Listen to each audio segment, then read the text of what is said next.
Hello viewers, வணக்கம். Welcome to tickling taste. இன்னைக்கு ரொம்ப சூப்பர் ஈஸியான டெலிஷியஸான மேங்கோ கஸ்டர்ட் புட்டிங் எப்படி செய்கிறதுன்னு பார்க்க போகிறோம். இந்த வெயில் காலத்துக்கு, இந்த சம்மருக்கு ஏற்ற ஒரு க்ரீமியான ட்ராபிக்கல் ட்ரீட்டுங்க இது. குழந்தைங்களுக்கு ரொம்ப பிடிச்சமான கஸ்டர்ட் பவுடர் வச்சு, பால் வச்சு இந்த ரெசிபி செய்ய போகிறோம். வாங்க ரெசிபிக்குள்ளே போகலாம். மேங்கோ கஸ்டர்ட் புட்டிங் செய்கிறதுக்கு ஃபஸ்ட்டு மிக்ஸி ஜார் எடுத்துக்கிட்டு இது போல் மாம்பழத்தை கட் பண்ணி போட்டுக்கணும்.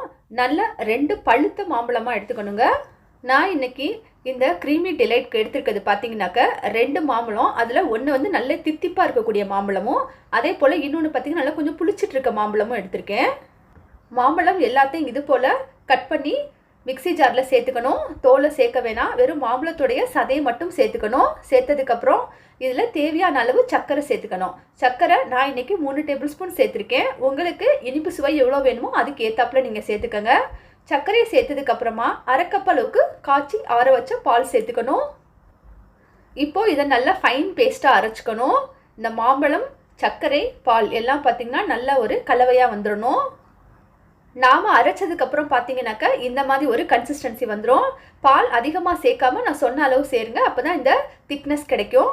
இப்போ அதை எடுத்து ஓரமாக வச்சுட்டு இன்னொரு பாத்திரத்தில் கஸ்டர்ட் பவுடர் 3 டேபிள் ஸ்பூன் சேர்த்துக்கணும்.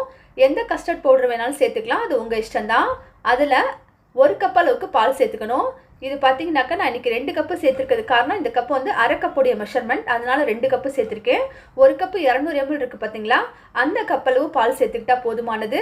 கஸ்டர்ட் பவுட்ரு, பால் எல்லாத்தையும் ஒன்றா நல்லா மிக்ஸ் பண்ணி விட்டுட்டு அரைச்சி வச்சுருக்க மாம்பழம் விழுது இருக்குது பார்த்தீங்களா, அதையும் சேர்த்துக்கணும். மாம்பழம் மிக்சரை சேர்த்ததுக்கு அப்புறமா எல்லாத்தையும் ஒன்றா நல்லா மிக்ஸ் பண்ணி விட்டுருங்க.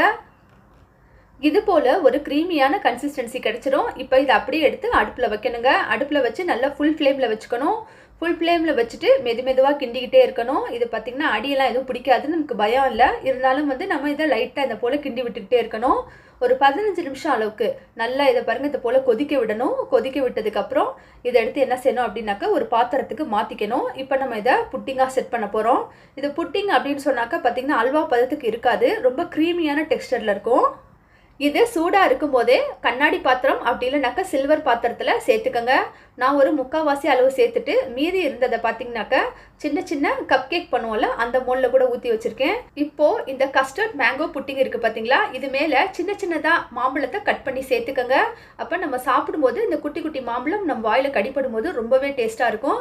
நல்லா ஆறுனதுக்கப்புறம் ஃப்ரிட்ஜில் வச்சு ஒரு 2 மணி நேரம் வச்சு எடுத்திங்கனாக்கா சூப்பராக சில்லுன்னு ஆயிரும். அடிக்கிற வெயிலுக்கு, இந்த சம்மர் சீசனுக்கு ரொம்ப இதமான மேங்கோ கஸ்டர்ட் புட்டிங் நம்ம க்ரீமியாக ஃப்ரூட்டியாக வீட்டிலேயே தயார் பண்ணிட்டோம், அதுவும் சில நிமிடங்களில்.